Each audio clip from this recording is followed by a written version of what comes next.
Hello friends, welcome to our channel.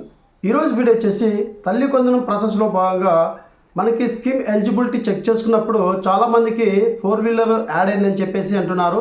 So అలాగే చాలామంది కూడా కామెంట్ చేస్తున్నారండి. ఆల్రెడీ నేను ఒక వీడియో చెప్పడం జరిగింది. సో మీరు 4-వీలర్ ఉంటే ఎలా మీరు రిమూవ్ చేయించుకోవాలి, ఏ విధంగా చేయించుకోవాలని చెప్పేసి ఒక వీడియో అయితే చేశాను. సో కానీ మరొకసారి అందరూ ఒకసారి వీడియో చేయండి అని చెప్పేసి అడుగుతున్నారు. సో మరొకసారి మీ ముందుకైతే వీడియో తీసుకొస్తున్నాను అండి. సో మనకి ల్యాండ్ కానీ 4-వీలర్ కానీ ల్యాండ్ అర్బన్ ప్రాపర్టీ కానీ లేకుంటే ఇన్కమ్ ట్యాక్స్ అని ఏదైతే మీకు యాడ్ అయిందో అలాంటి వాటన్నిటిని ఏ విధంగా రిమూవ్ చేసుకోవాలి, ఎలా చేసుకోవాలని చెప్పేసి ఈ వీడియో ద్వారా మీకు తెలియజేస్తానండి. సో ఆల్రెడీ నేను 1 వీక్ బ్యాక్ అనేది తల్లి కొందనం పథకం సంబంధించి వారికి ఒక బ్రదర్ అయితే నాకు కామెంట్ చేయడం జరిగింది. వారికి నా మొబైల్ నెంబర్ ఇవ్వడం జరిగింది.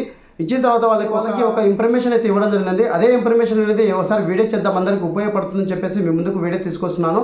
సో వాళ్ళు అడిగిన కామెంట్కి ఇక్కడ మీకు స్క్రీన్ ప్లేలో కూడా చూపిస్తాను. వాళ్ళకి డిలేట్ అవ్వడం జరిగింది. అంటే 4-వీలర్ అనేది స్కీమ్ ఎలిజిబిలిటీలో చూపించడం అయితే జరిగింది. దానివల్ల 4-వీలర్ యాడ్ అయిందని చెప్పేసి వాళ్ళకి తల్లి కొందనం పథకం అయితే ఇనెలిజిబుల్ రావడం జరిగిందండి. వాళ్ళ వీక్ బ్యాక్ అనేది చెప్పడం జరిగింది. వాళ్ళకి క్లియర్ అయినట్టుగా మనకి ఇక్కడ మెసేజ్ కూడా పెట్టడం జరిగింది. ఆ మెసేజ్ కూడా ఇక్కడ మీకు చూపిస్తానండి. సో ఎలా చేసుకోవాలంటే ఈ ప్రాసెస్ ముఖ్యంగా మీరు 4-వీలర్ నిజంగా మీకు 4-వీలర్ ఉంటే మీకు తీసేయడానికి అవకాశం లేదండి. మీరు గతంలో 4-వీలర్ కొనుక్కొని ఒక 1 ఇయర్ కానీ 2 ఇయర్స్ తర్వాత మీరు 4-వీలర్ వేరే వాళ్ళకి అమ్మింటారు కదా.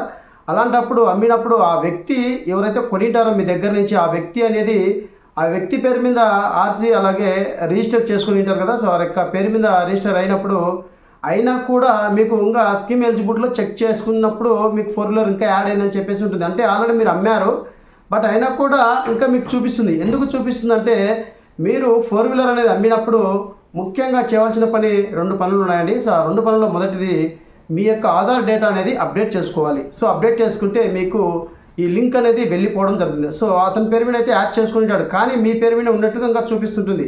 సో అలాంటి వాళ్ళు ఎవరైతే ఉన్నారో 4-వీలర్ గతంలో కొని మళ్ళీ తర్వాత అమ్మినా కూడా ఇంకా మీకు 4-వీలర్ చూపిస్తుంది, అలాగే అర్బన్ ప్రాపర్టీ ఉంది, అలాగే ఇన్కమ్ ట్యాక్స్ ఉంది అని అనుకున్న వాళ్ళు ఎవరైతే, ల్యాండ్ ఎక్కువగా ఉంది అని అనుకున్న వాళ్ళు ఎవరైతే ఉన్నారో వాళ్ళు ఇతరులకు మేము అమ్మేశాము, వాళ్ళ పేరు మీద రిజిస్టర్ అయ్యింది, ఇంకా అయినా కూడా మాకు చూపిస్తుంది అని చెప్పేసి ఎవరైతే లబ్ధిదారులు ఉన్నారో వాళ్ళు చేయాల్సిన పని ముఖ్యంగా 2 విషయాలు గమనించాల్సిన విషయం. ఒకటి, మీ యొక్క ఆధార్ డేటా అనేది మీ సేవా సెంటర్లో కానీ ఆధార్ సెంటర్లో కానీ వెళ్ళి రేషన్ కార్డుకి తంబు పడలేదు అని చెప్పేసి చెప్తే వాళ్ళు మీ యొక్క ఆధార్ అనేది అప్డేట్ చేయడం జరుగుతుంది. సో అప్డేట్ చేసిన వెంటనే మీకు 1 వీక్ కల్లా కొత్తకు సంబంధించినటువంటి ఆధార్ కార్డు అయితే వస్తుంది కదా. అప్పుడు మీ యొక్క ఆధార్ కార్డు ద్వారా ఆ ఆధార్ కార్డు తీసుకొచ్చుకొని ఫర్దర్గా గ్రామ సచివాలయంలో ఉన్నటువంటి ఎనీ ఎంప్లాయీ దగ్గర మొబైల్ అప్డేట్ ఈకేవైసీ అని చెప్పేసి ఒక ఆప్షన్ ఉంటుంది. సో అప్డేట్ ఈకేవైసీ అని చెప్పేసి సో అక్కడ మీ యొక్క ఆధార్ నెంబర్ ఎంటర్ చేసి ఓటీపీ ద్వారా అప్డేట్ చేసుకుంటే మీకు మీది కొన్నటువంటి 4-వీలర్ ఏదైతే కొనిటారో అది వేరే వాళ్ళకి అమ్మింటారు కదా,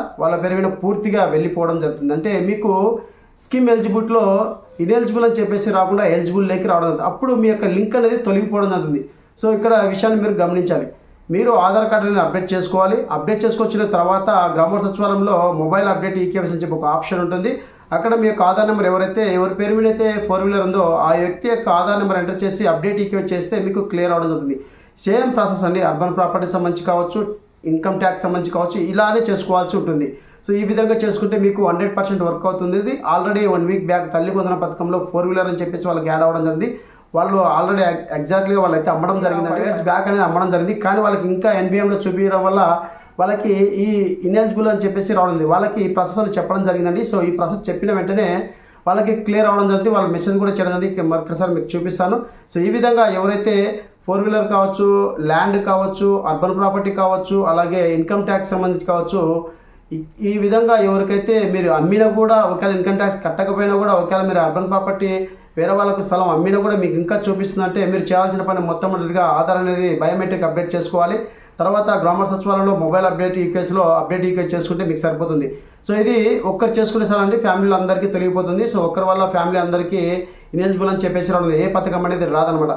సో గవర్నమెంట్ గతంలో కావచ్చు, ఇప్పుడు కావచ్చు, హౌస్ హోల్డ్ డేటా పరంగా, అలాగే రేషన్ కార్డు పరంగా, అలాగే ఆధార్, ఈ 3 దాని మీద బేసిక్నే మనకి పథకాలు అనేది అమలు చేయడం జరుగుతుంది. సో ముఖ్యంగా హౌస్ హోల్డ్ డేటా అండి. హౌస్ హోల్డ్ డేటాలో 4 మెంబర్స్ ఉండి మా పేరు మీద లేదండి వేరే వాళ్ళ పేరు మీద ఉందన్నా కూడా అది తీసుకోదు. ఖచ్చితంగా మీరు అందరూ హౌస్ హోల్డ్ మెంబర్ కలిసినారు కాబట్టి వాళ్ళ ఆ పర్సన్ ఎవరైతే 4-వీలర్ కానీ ల్యాండ్ కానీ అర్బన్ ప్రాపర్టీ కానీ మనకి అలాగే ఇన్కమ్ ట్యాక్స్ పే చేసే వాళ్ళు ఎవరైనా ఉన్నా కూడా మీకు ఇనెలిజిబుల్ అయితే రావడం జరుగుతుంది. సో ఈ విధంగా మీరు ఎవరైతే ఈ 4 భాగాలకు సంబంధించి 4 వీలర్ కావచ్చు, ల్యాండ్ కావచ్చు, అర్బన్ ప్రాపర్టీ కావచ్చు, అలాగే మనకి ఇక్కడ సంబంధించి ఇన్కమ్ ట్యాక్స్ ఎవరైనా పే చేస్తే మధ్యలో మానుకుంటారు కదా, ఇన్కమ్ ట్యాక్స్ దగ్గర ఒక లెటర్ తీసుకొచ్చుకొని మీరు అప్లోడ్ చేసినా కూడా మీకు క్లియర్ కాదనమాట. సో ఈ విధంగా చేస్తే మీకు క్లియర్ అవుతుంది.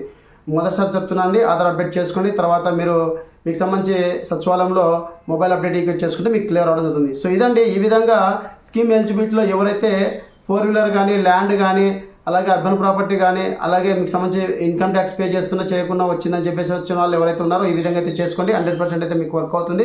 సో వర్క్ అయిందా లేదని చెప్పేసి కామెంట్ సెక్షన్ అయితే కామెంట్ చేయండి. మీకు దాదాపుగా 2 వీక్స్ కల్లా క్లియర్ అవడం జరుగుతుంది. 100% అండి, ఇది ఈ విషయంలో ఎటువంటి డౌట్స్ లేదు. సో మీకు ఇంకేమైనా డౌట్ ఉంటే కింద కామెంట్ సెక్షన్ అయితే కామెంట్ చేయండి. అలాగే మీకు ఇంకా ఇన్ఫర్మేషన్ కావాలంటే కింద వాట్సాప్ లింక్ ఉంది, అందులో జాయిన్ డైరెక్ట్ నా దగ్గర కాంటాక్ట్ అవ్వచ్చు. మీకు ఏ ఇన్ఫర్మేషన్ కావాలో ఇవ్వడానికి నేను ప్రయత్నం చేస్తాను. ఇదండి వీడియో అప్డేట్. వీడియో లైక్ చేయండి, షేర్ చేయండి, సబ్స్క్రైబ్ చేసుకుని మర్చిపోకండి. Thank you for watching. Thank you so much. జై హింద్.